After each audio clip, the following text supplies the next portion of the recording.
Thank you so much, Mark, and thank you so much to Terry and Rick and Olivier for the wonderful invitation. I have to say that I've only been here since this morning, but this is already the best conference I've ever been to, hands down.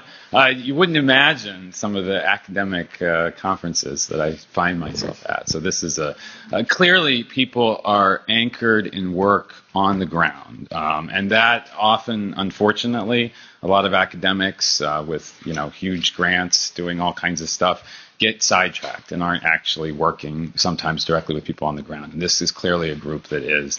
So that's really wonderful. The other thing I'll mention is that this invitation came at an extremely fortuitous moment. I think I mentioned to Terry or Rick when I received the invitation, I was actually about to begin work on a manuscript, the title of which is Gay Men's Health and Identity from a Life Course Perspective. I didn't know the summit was happening. My colleagues and co-authors on the paper are Alon Meyer, whose work some of you may know on minority stress theory, and David Frost, who's at Columbia University in the School of Public Health. With that, I'll just begin. So, in 1985, I'm taking you back in time here. How many people actually remember this? In 1985, okay, a couple people, good. Okay, a couple people. My generation, okay. My generation and above. In 1985, Hollywood hunk and perpetual bachelor Rock Hudson was a special guest star on TV's most popular drama of the day, Dynasty. Was this big in Canada too, or just the U.S.? Okay, good. Not just the U.S., okay. In his role as Daniel Reese, he was to have a passionate kiss with Crystal Carrington, played by Linda Evans. Evans later confessed that the scene required multiple takes, with Hudson seemingly unable to deliver more than a light peck.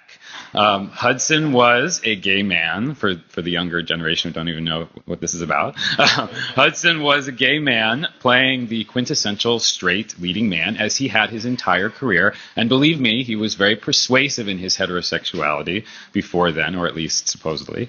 But this time was different. He struggled with the takes, and they could not get a passionate kiss on camera.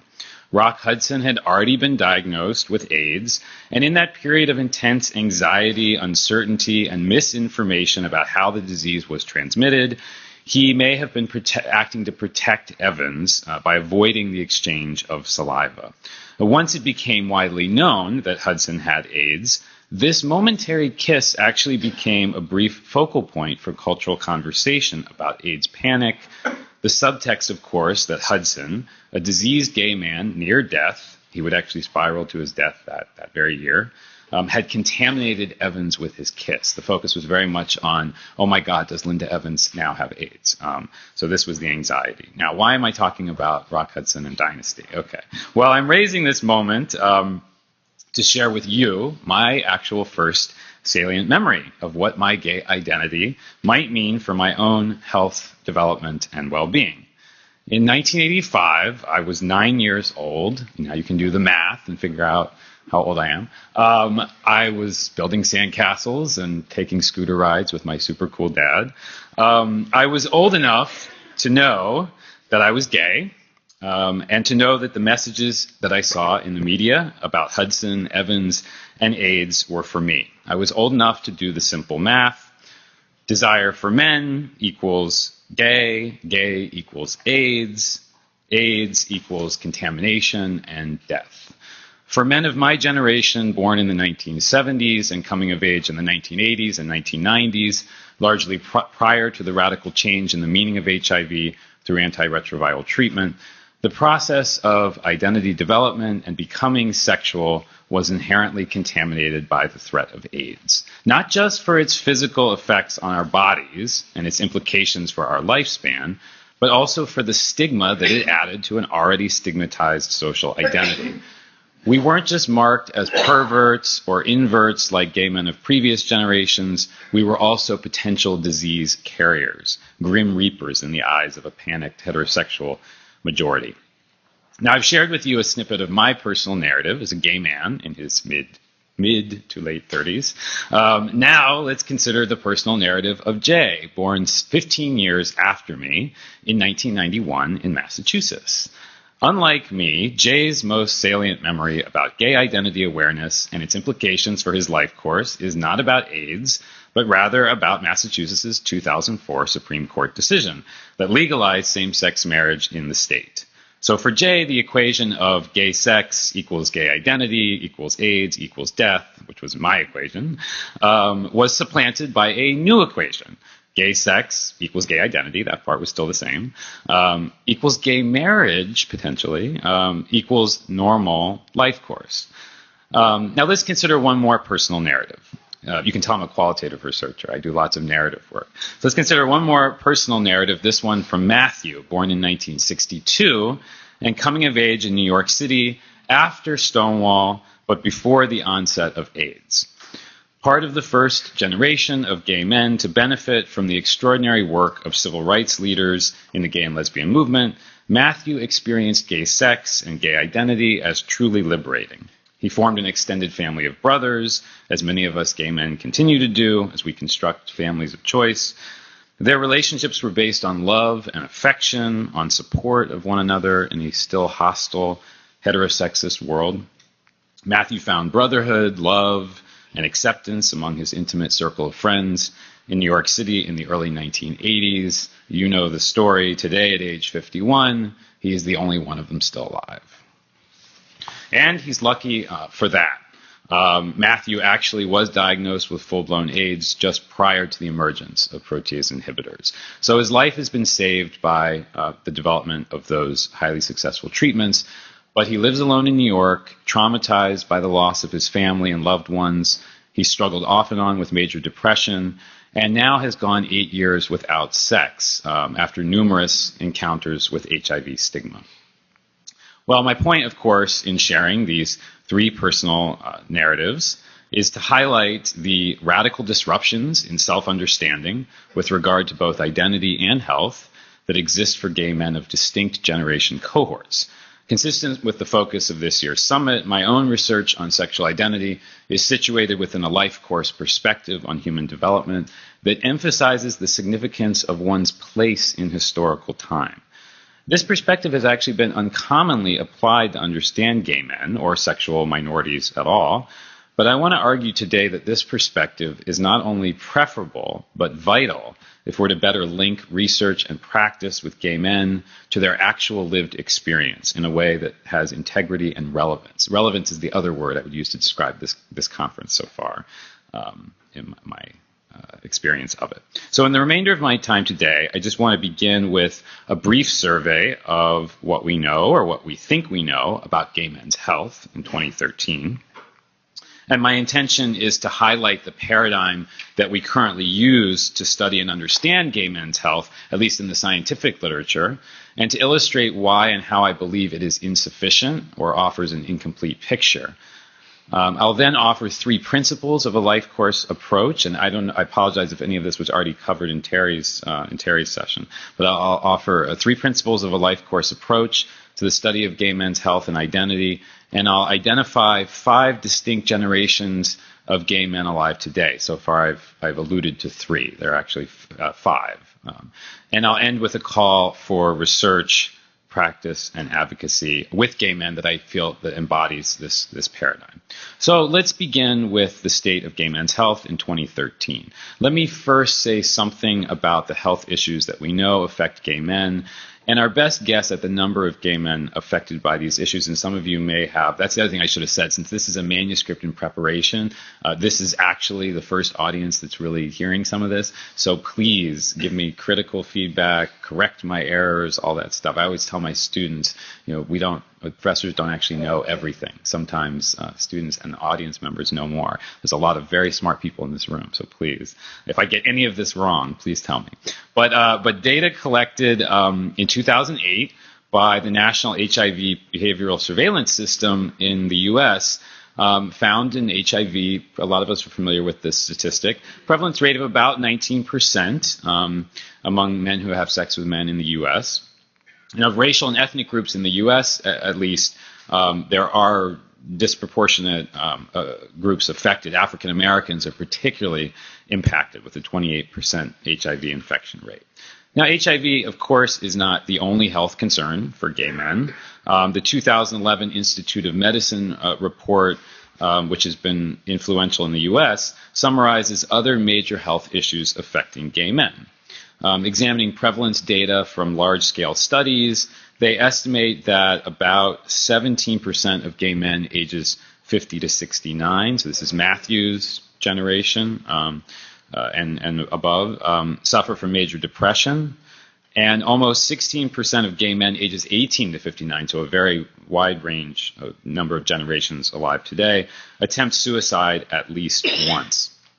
There are numerous other health and mental health concerns about which we have basically insufficient data with regard to prevalence, but we know that they certainly affect gay men. These include minority stress processes such as victimization and harassment, stigma experiences and expectations, internalized homophobia, and the effects of these processes on the body, including problems like heart disease.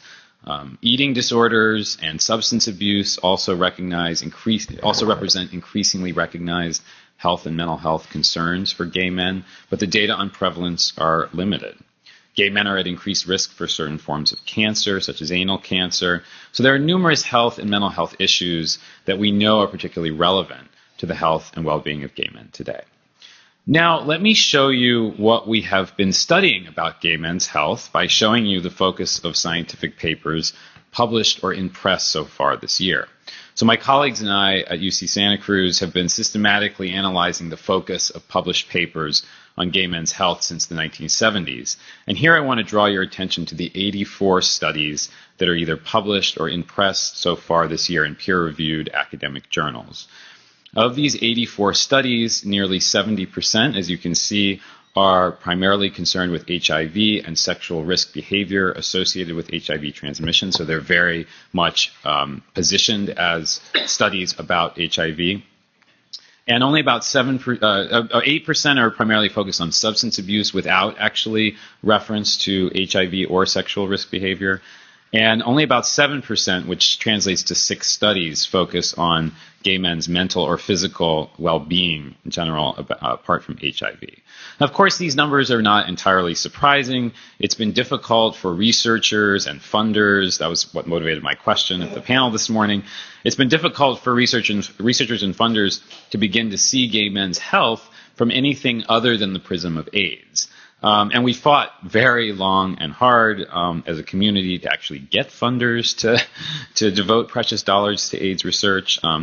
But, if one considers our best guess at the prevalence rate of HIV among gay men, along with our best guess at the prevalence rates of other health and mental health issues, and along with the changing meaning of HIV infection, we have to question whether research about gay men's health is truly serving the health and mental health interests of contemporary gay men in a holistic way.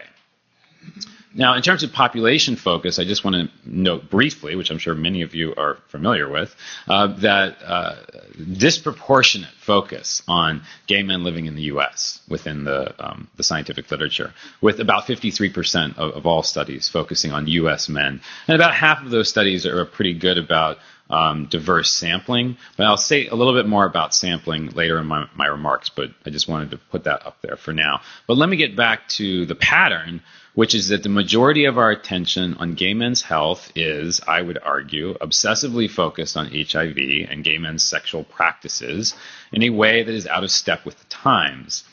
In a post-AIDS era of protease inhibitors, PrEP, and optimism about cure research, the surveillance of gay men's sexual practices is no longer necessary in the way we fought so vigilantly at the height of AIDS funding activism.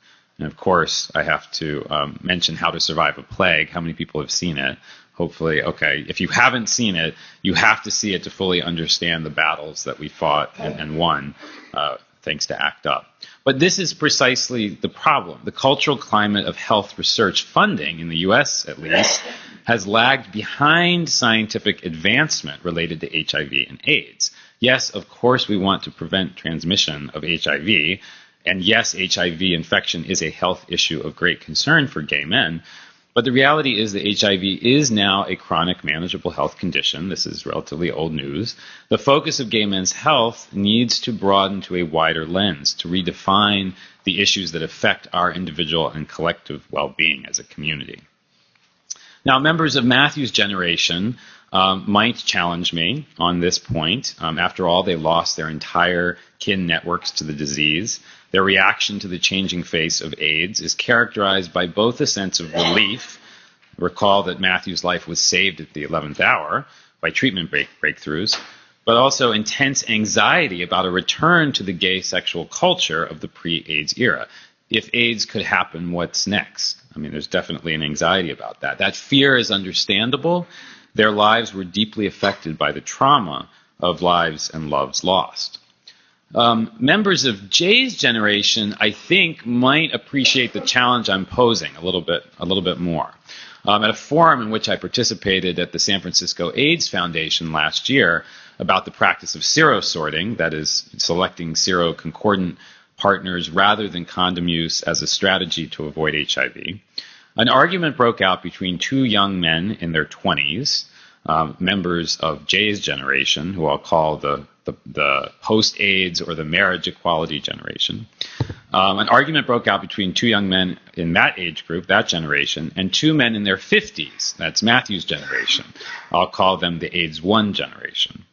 Now, the older men were chastising the younger men who admitted that they chose not to use condoms regularly, since they perceived that condoms were a barrier to the intimacy they sought in sex. I don't know if in San Francisco we have this tradition of, in fact, these panels are called Real Talk forums, this tradition of just saying it, just sort of, I don't know if this is the same in British Columbia. People are very honest and open about their sexual practices and their sexual life, and fairly unapologetic. So these two young men, the older men, one of the older men said, in response to this, that every time you do that, you are asking to die. One of the younger men then countered, and I thought this was very sort of eloquent, both of them, engaging in this conversation spontaneously. So one of the younger men countered, we can't keep being afraid of sex because you were. We can't carry the burden of everyone who died before us. Now, members of my generation, in our 30s and 40s, let's call us the AIDS 2 generation, we were notably silent during the exchange. We were all sort of looking at each other, me and my friends, like, oh, wait, what are we supposed to say here? Our fear of AIDS, and this is why we are an AIDS generation, but it's not the same generation as Matthew's generation. Our fear of AIDS was less shaped by the actual loss of loved ones than our own imagined abbreviated lifespan. We were exhausted by the vigilance about condom use we had for so many years, and we really did have this vigilance, but we were still afraid. So we weren't quite like Jay's generation. We could relate to both generations. That's what was happening, and so we just shut up and were silent instead of mediating. But my point here is that the health concerns of gay men are not frozen in time and place, but are constantly shifting with both scientific advancement and our own evolving subjectivity and lived experience. So in my view, we need a scientific paradigm that can recognize and accommodate this ever-shifting social and psychological landscape. We need a scientific paradigm that does not treat gay men like an isolated species, charting lawful regularities in our development and our behavior. We need a scientific paradigm that allows our voices to be heard, like these young men and older men, and our actions to be understood, not monitored or subject to judgment and surveillance. It won't surprise you that I believe the life course paradigm is the paradigm that we need in order to accomplish this end. So now what I'd like to do is to briefly discuss the history of the life course paradigm and outline these three principles that God, as they pertain to gay men, three principles of the life course paradigm as they pertain to gay men.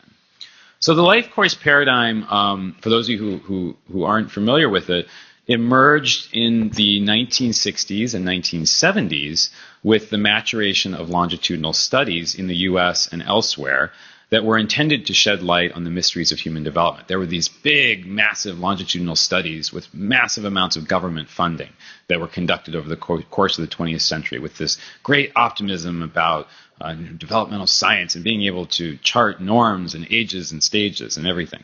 So that isn't exactly what happened, though, right?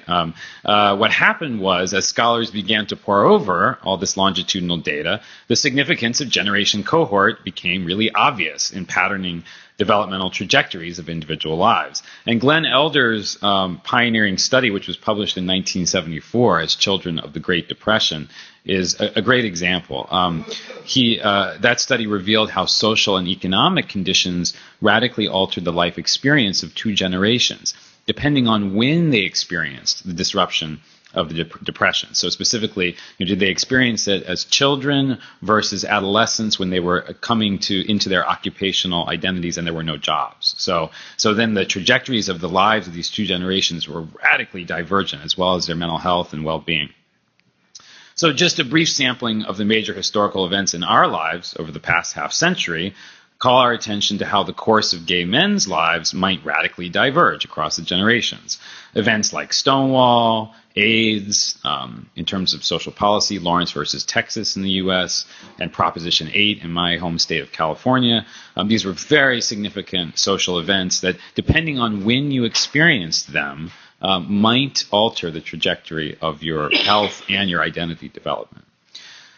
So, unlike other scientific frameworks, the life course paradigm does not seek to chart ages and stages of identity development. Rather, it aims to understand the historical contingencies of human development. So let me get at the specific principles, and you'll see what I mean. The first principle is the principle of historical time and place. And in Glenn Elder's words, the life course of individuals is embedded in and shaped by the historical times and places they experience over their lifetime. So this principle suggests, and I've given you a snippet of photos over the different generations here, over gay history, but this principle suggests that we recognize that a gay man's self-understanding is tied to the historical setting in which he develops. This seems fairly intuitive, but if you consider the distinction among the three personal narratives with which I began this talk, you can see just how divergent these self-understandings can be. In my narrative, an awareness of same-sex attraction was very closely linked to contamination, AIDS, and death as imagined possibilities, not actually realized, thankfully. But Jay's awareness of same-sex attraction was understood through the lens of many recognized forms of human diversity. So the idea that sexual minority status was now being included within the larger realm of human diversity in the United States, as we're finally seeing. Now, with regard to health, this principle suggests that the health of gay men is closely linked to the historical setting in which he develops. So how gay men think about themselves, their bodies, and their desires is a product of social and historical time. Think back to the conversation in the San Francisco AIDS Foundation. Those men are of two different generations, and how they relate to health and their body is very distinct. So gay men's sexual practices, for example, are situated within a historical context that changes as health discoveries emerge. I mean, I suspect that the rise of bareback porn and the rise of bareback sex would not have been possible had we not had the major health and treatment innovations with regard to HIV. And now the emergence of PrEP, of course, is a new prevention strategy for HIV-negative gay men. It will also play a role in the desires and practices of gay men. We'll eventually have a generation that grew up with PrEP as just not some new discovery, but having always been there. And maybe we'll eventually have a generation that doesn't even know what HIV or AIDS was or is, hopefully. But my perspective is, rather than pathologizing any of these practices, we do well to understand them within the historical context of their emergence. So the second principle of the life course perspective is this idea of linked lives. The idea of linked lives is that lives are lived interdependently, and social and historical influences are expressed through a network of shared relationships. So this principle calls our attention to the fact that the experiences, values, and practices of a generation cohort are transmitted through relationships, through stories we tell as we forge meaningful connections. But these lives are not just lived horizontally, especially in our community, they're also vertically experienced. So think of the interaction again at the San Francisco AIDS Foundation Forum. There are many contexts in which you can have multi-generational exchanges in our community. So the transmission of cultural practices and meaning does not just occur among members of one generation, but across generations. Matthew, for example, who lost his entire family of gay brothers in New York to AIDS, he may look at the vitality of my network of gay brothers in a post-AIDS era with both joy and sorrow. Joy that the culture of gay fraternity remains, but sorrow that his own family is no more. And similarly, my encounter with Jay's narrative of relative normality makes me extraordinarily happy, for I wouldn't want him to have experienced the psychological struggles I did, but I know that those struggles made my identity in a way that is deeply satisfying to me. But you see, all three of us are exchanging those stories, which contain some distinctions based along generation cohort. Of course, there are similarities among all of us. We're all gay men. We're all interested in gay sex. We all think about things like masculinity, etc., and the experience of stigma and subordination as well. We share those things. So the life course approach doesn't just say, oh, there's all these differences across generations, but it seeks to take a more balanced, moderate perspective. Finally, the principle of human agency, because I don't want you to think that the time in which we're born determines our entire experience. This is not a deterministic framework. This is not substituting, the kind of biological determinism of traditional developmental psychology as it's gone with something else, some kind of radical social determinism. But life course theory really maintains this idea of human agency. The idea that individuals construct their life course through the choices and actions they take within the opportunities and constraints of history and social circumstances. So gay men do not just pass through a series of ages and stages. We actually make those ages and stages. And our response to the absence of civil rights, think of Mattachine Society founder Harry Hay, novelist James Baldwin, Harvey Milk. Our response to the absence of civil rights or to the AIDS crisis, How to Survive a Plague, or We Were Here is another excellent film which really documents the AIDS crisis. These responses reveal the power of human agency to construct new life course possibilities for ourselves and for younger generations of gay men. So there's no narrative of normality, such as Jay's, without a narrative of struggle and success, such as mine and such as Matthew's. But each of us as individuals has the agency to construct what we can of our life course possibilities, within what is politically possible, of course. For example, gay men of Matthew's generation fought for the removal of homosexuality from the DSM, to redefine it as part of the normal spectrum of human sexual diversity. While their own self-understanding was tainted by the medical model into which they were born, men of Matthew's generation resisted this narrative of homosexuality as disease and forged an entire cultural system with rituals and institutions, rituals like pride. The vitality of this cultural system would be tested and would reveal its power during the AIDS crisis. My point here is that stigma is not destiny, and the meaning of stigmatized social identities can shift over time through the agency revealed in collective action. So these three principles, the principles of historical time and place, the principle of linked lives, and the principle of human agency, form the core of life course theory and draw our attention away from the idea of human development as either biologically or socially determined toward a more dynamic vision of lives as historically situated but not determined, interconnected and interdependent, motivated by a quest for meaning and purpose. So with these three principles in mind as a guiding paradigm for thinking about research, advocacy, and practice with gay men, I want to outline more precisely the 5 distinct generations of gay men alive today. Recall that we've really only talked about 3. So the first generation is the stigma generation.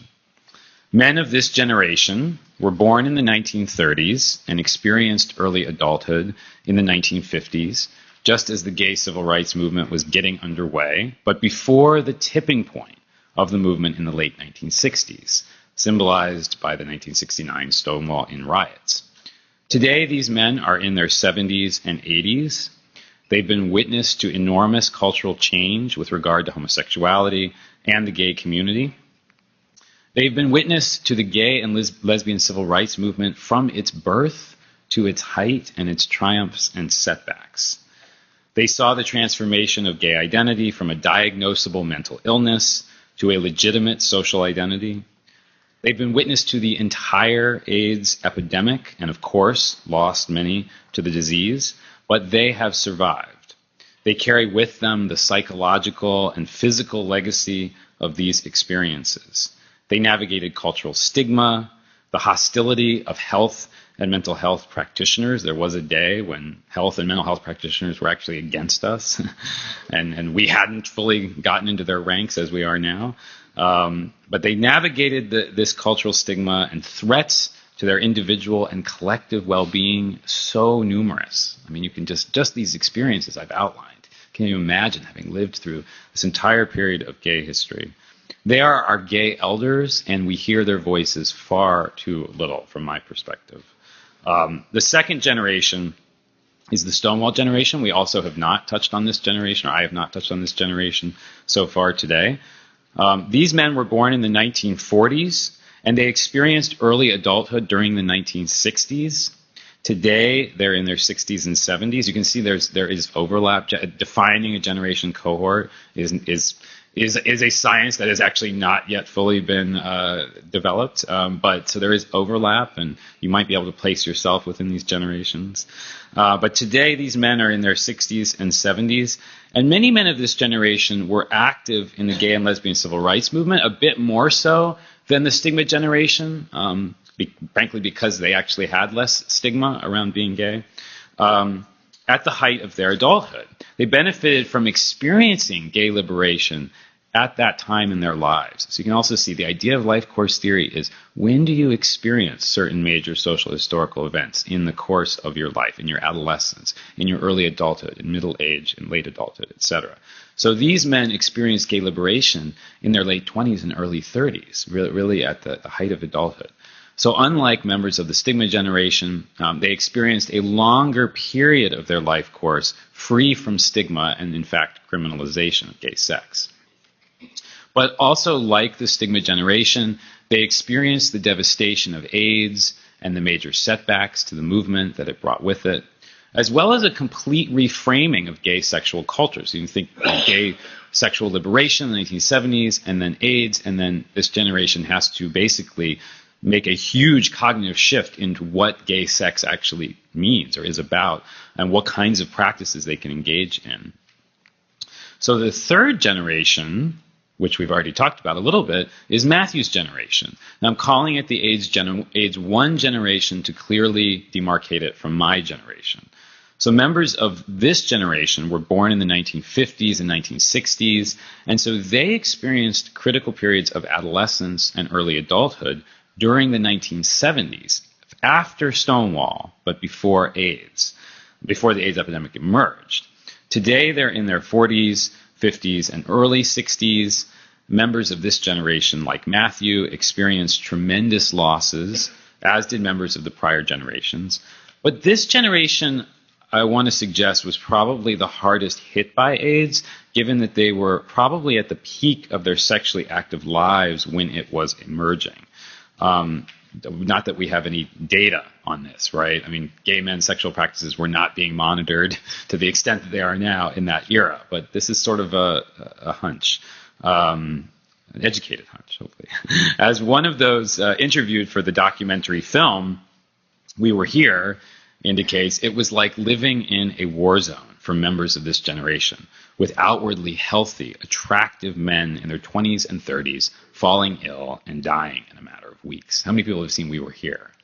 It's really, both those films together, just really, and you can really see that we're starting as a community to kind of go through this kind of documentation of this period in a way that is starting to make it feel a little bit more like history, which is interesting. Okay. And the men of this generation has gone through significant cultural trauma. So the fourth generation is my generation, the AIDS 2 generation. This is like, where's Waldo? Can you spot me in that picture? Because I'm in there, actually. Men of my generation were born in the 1970s, as I've already suggested. And so we experienced our childhood and adolescence with the AIDS epidemic, making a strong association between our emerging realization of same-sex desire with inevitable disease and death. But we did not experience the personal losses of Matthew's generation by and large. We grew up at a time, and this was a key major historical turning point, when health and mental health practitioners were suddenly on our side. I mean, the first thing I did was go to a gay youth group in Washington, D.C., which was it was the only context in which I could meet other gay people. There was no internet back then, too. So there you go. Or Grindr. When gay youth programs began to thrive in major urban centers, and when information about gay health and identity was becoming increasingly available. So we grew up at a time when we worried enough about AIDS to certainly be vigilant about condom use. We saw the internet emerge to open up entirely new possibilities for ourselves and for the next generation. And we saw the emergence of treatment advances that gradually transformed our collective consciousness about HIV and AIDS from a lethal illness to a chronic manageable health condition. We saw the discourse shift from AIDS to marriage equality, bypassing, in my perspective, other important civil rights issues like non-discrimination legislation, although I hear that we've moved somewhere, even in like the last day in the U.S. on this, so that's exciting, which includes gender identity as well, which is a big deal. We'll see if it actually gets signed into law, but that's another story. But, we bypassed those sorts of issues, and the conversation shifted to marriage equality. So now, approaching midlife, we no longer see our life course as inevitably abbreviated. We are not universally sentenced to a premature death. And members of my generation are finally starting to realize, oh no, we may actually live to an older age, right? This could happen. So the fifth generation and final generation alive today of gay men is Jay's generation, which we may refer to as either the post-AIDS generation or the marriage equality generation, to mark both of the major cultural shifts members of this generation have experienced while in their adolescence and early adulthood. They were born in the 1980s and 1990s. Members of this generation are now mostly in their teens and 20s. These are the gay youth that we're talking about. They're the first generation to reach adolescence after, in the U.S. at least, the landmark Lawrence versus Texas decision, which, at least from my perspective, really has been the domino effect. Once gay sex was completely decriminalized, and then we've seen this massive change in cultural attitudes and support in the U.S. So members of this generation are really growing up in a radically different social and political context than my generation. They are the first generation to now experience their same-sex desires absent the same fear of AIDS that consumed members of my generation when we were beginning to have sex. So I imagine one of the issues that comes up among those of you who are working on the ground is getting members of this generation to practice safer sex, etc., when cognitively they just don't have that same fear that members of, my generation, we made sure one another did that because the alternative for us seemed that it would be death. But you don't have that for members of this generation, in theory. So the members of this generation live at a historic moment of support for sexual orientation diversity, as revealed in recent public opinion polls in the U.S., and I know in Canada it's been much better for longer, but we're finally catching up in the U.S. as we are in a lot of things. I really do like Canadians. During the Iraq War, I was traveling quite a bit, and I have to confess I did sometimes lie and say I was Canadian, so it's much more popular. But everyone does that, right? All the Americans. So members of this generation inhabit a world of gay-straight alliances in their high schools and Modern Family on their TVs or streaming to their computers. We can debate whether Modern Family is necessarily the best representation of gay male identity in life, but that's another story. Yeah. No, subject for another address. But we're only beginning to hear the voices of men of this generation on their own terms, rather than through the lens of paradigms constructed with gay men of prior generations, gay identity development models constructed in the late 70s and early 80s. These types of paradigms, I believe, are historically contingent, historically bound. It seems kind of obvious, I think, to those of us who work with young people. But believe it or not, many people in developmental science, don't necessarily understand that concept. Okay, so let me wrap up. I want to wrap up with just a few words on the implications of this life course approach for research practice and advocacy on gay men's health. So first, for researchers, this is like my camp, and others in this room I know, of course, academics and community-based researchers. A life course perspective challenges the notion that gay men are like the newest species discovered. My thoughts are the researchers ought to reconsider surveying our practices and charting our norms. We are going to change them, actually. And if you look at these 84 studies that we've been analyzing from this year, that's mostly what they're doing, is charting our norms and practices. And gay identity is not a static social category. Gay sexual practices do not exist in a cultural and historical vacuum. Like all identities and all cultures, gay identity and the practices of gay men shift with time and place. To understand gay men on our terms and with sensitivity to the distinct contexts we inhabit, researchers ought to reconsider the standard scientific paradigm. Now, I don't think this means that we shouldn't be conducting survey research with gay men and documenting their experience using numbers, but I do think it means the questions we ask gay men and the way we ask them should be informed by a deeply contextualized perspective on gay men's experience. Qualitative and quantitative approaches ought to be used in tandem, from my perspective, not from the perspective of charting lawful regularities of gay men's behavior, but from the perspective that identities are not destinies and people are actively constructing meaning in a social and political world. So what are gay men doing on the ground? We want to understand their experience on their own terms, whether it's through surveys or through interviews or what have you, and in relation to some intervention that we're doing. I mean, I think this audience is probably, this is probably a message that needs to go to those dry, boring conferences that I mentioned that I sometimes go to, and less probably to this audience. But I think it's worth, putting out there again. So my perspective is that gay male culture and identity is a subject for thick description and interpretation, not surveillance. Researchers become better advocates for gay men's individual and collective well-being when they understand the intentional worlds gay men have constructed to navigate stigma, subordination, and contamination. Now, for researchers, there's another glaring problem, to go back to the sampling problem, the problem of overwhelming, disproportionate representation of the voices of upper-class white gay men, upper-middle-class white gay men from the United States in research studies. Far too underrepresented are the voices of gay men of color in predominantly white societies like the US and Canada, the voices of non-affluent or working-class gay men, the voices of rural gay men, the voices of gay men from other cultural contexts.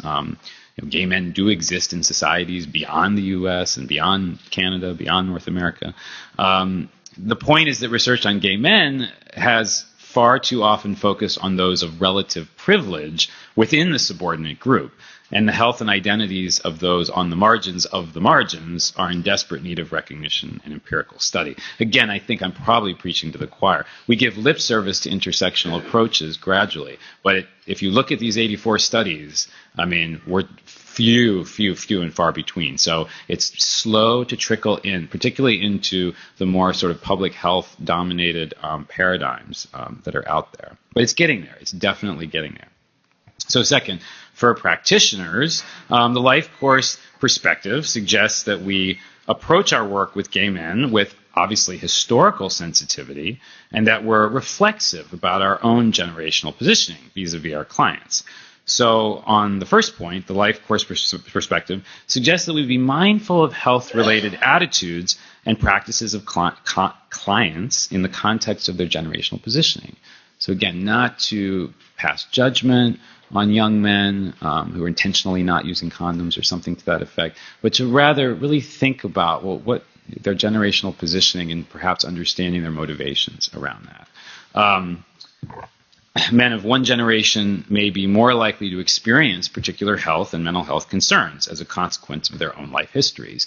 Think of Matthew's generation and what I would call a pretty sizable experience, 17% of major depression. A lot of this is probably linked to those experiences that men of that generation, the AIDS 1 generation, and that also includes older generations as well.